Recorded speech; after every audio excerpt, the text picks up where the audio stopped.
Okay, for notes 3, we're doing graphs to equations.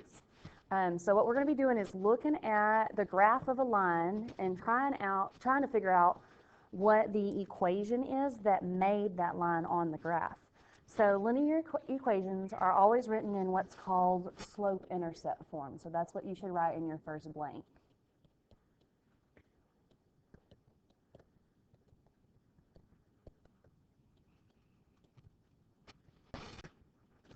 Okay, and slope-intercept form is written y equals m, which you put in a number for m, x plus b, and then you put in a number for b. So m represents the slope of the equation, and b represents the y-intercept of the equation. So here's how you write a linear equation from looking at the graph.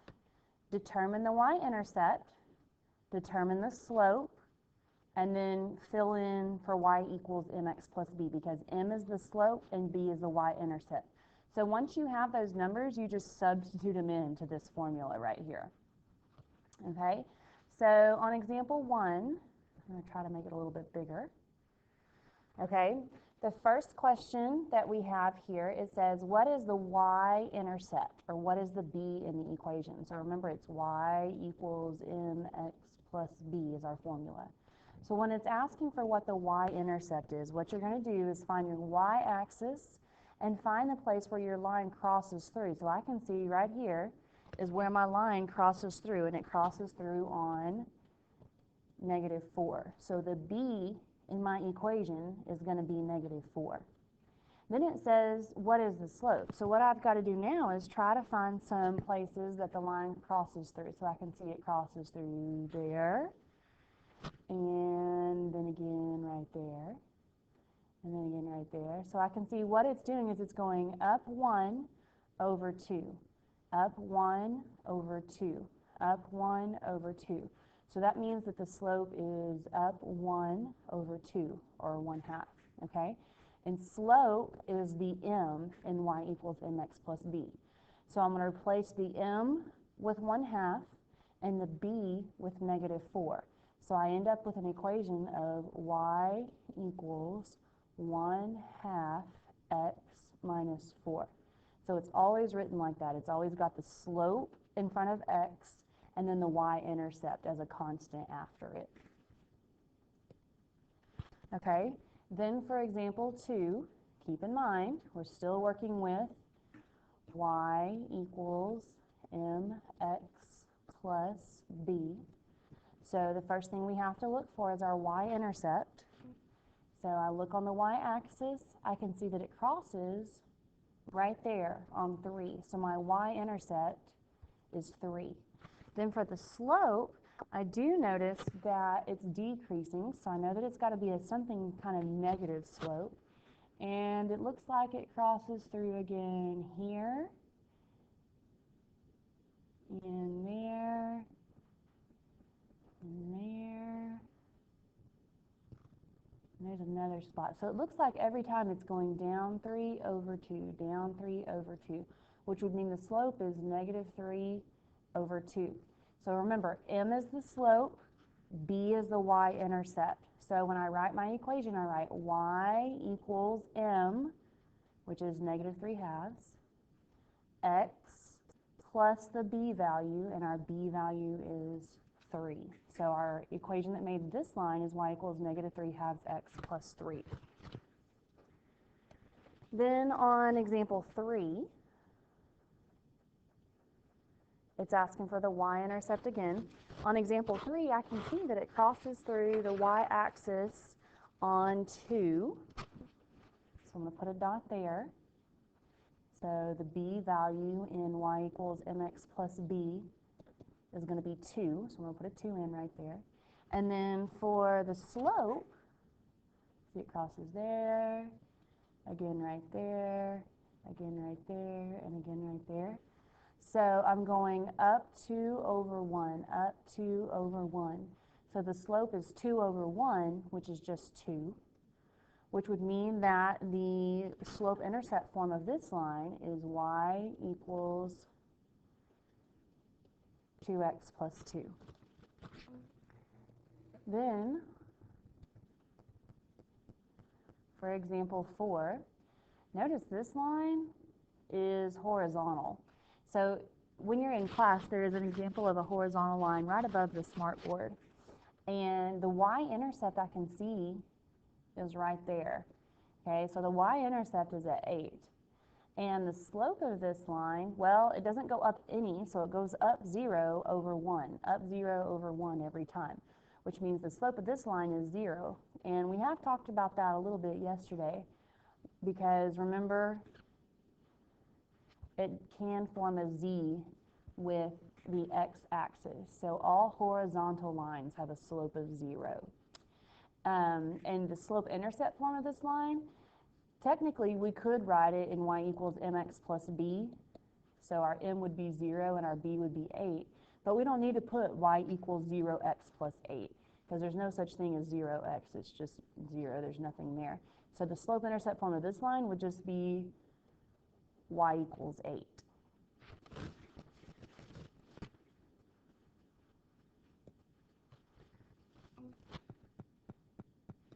Then on example 5,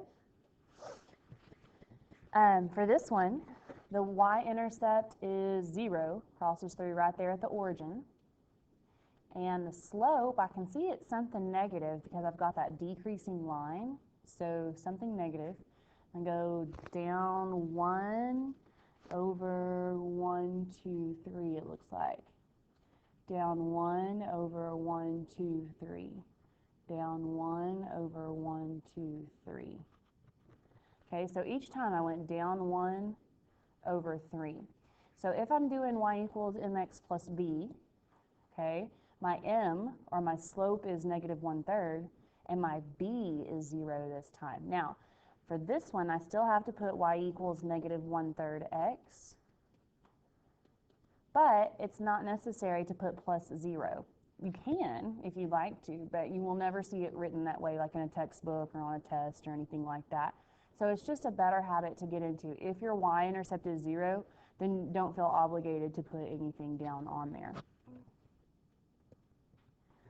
Okay, now for example 6, once again, I can see that the line is decreasing. So when I have a decreasing line, that means that I'm going to have negative slope. For the y-intercept, I can see that it crosses through right there at negative 2. So I can tell that the value of b is going to be negative 2. The slope is something negative. So to find out what it is, let's see, I go right there. Oh, hold on. Right there, right there, right there.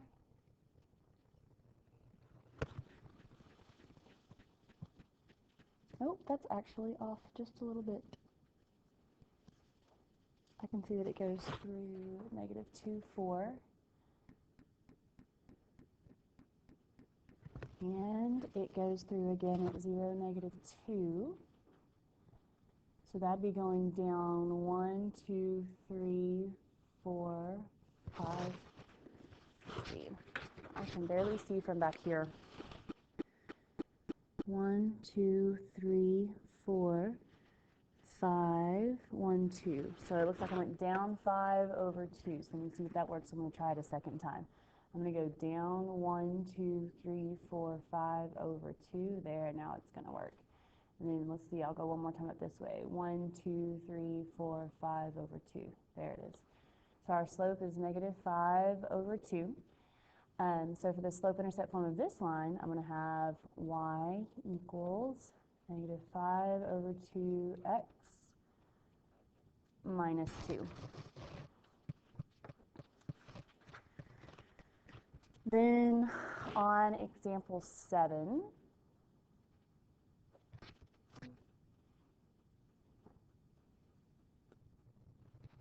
for the y-intercept on this one, it crosses right through the origin, so I can say that the y-intercept is 0. The slope of this one, let's see, right there, like a 4, I go up one more.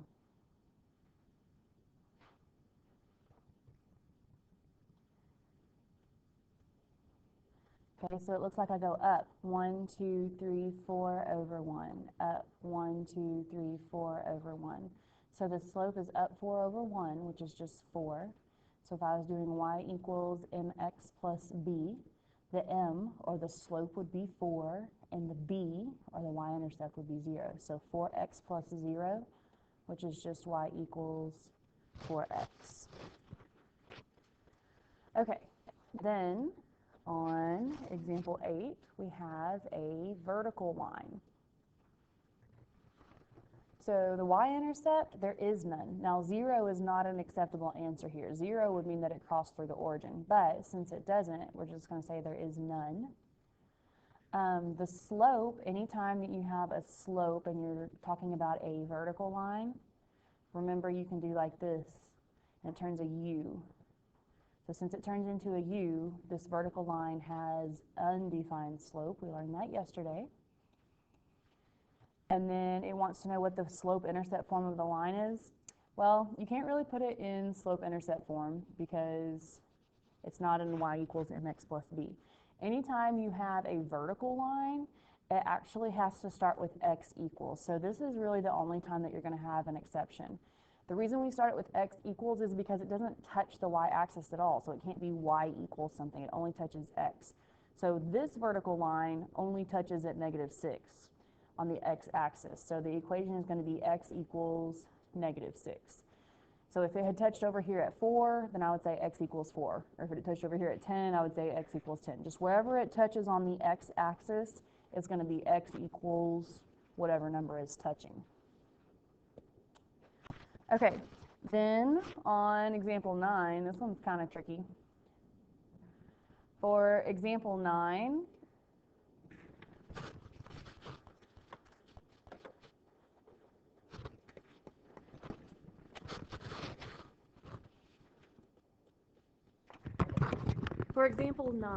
I can see that it crosses through at 0, 0, so right there. And then the only other place it crosses through again is here and here. So the y-intercept is 0. The slope, I went up 1 over 10. So the slope is 1/10. So if I'm going to put it in y equals mx plus b form, I would have y equals, the m, or the slope, is 1/10 x plus my b value, which is 0, but I don't really need that, so it's just going to be 1/10 x. Then, on example 10, the y-intercept I can see right there is at 4. For the slope, looks like I go up 2 over 3.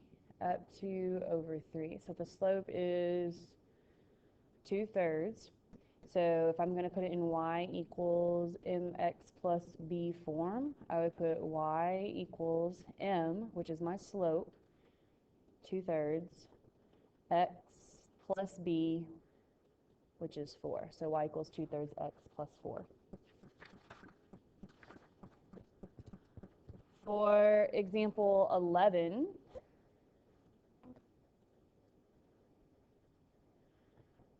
I can see that my y-intercept is at -5 right there. And it actually crosses through all of these little points. So I can see that it goes down 1 over 1, down 1 over 1. So the slope is -1 over 1, which is just -1. So in slope-intercept form, I'm going to put y equals my m value, which is -1, x plus my b value, which is -5. So y equals -1x minus 5 is the equation for that one. Then for number 12, the y-intercept is through the origin, so the y-intercept is 0. For the slope, I go up 1, right 1, up 1, right 1 each time. It hits on every single one of these little points, so the slope is 1. So I get that the equation of the line is y equals 1x or just x. And that's actually kind of a big deal.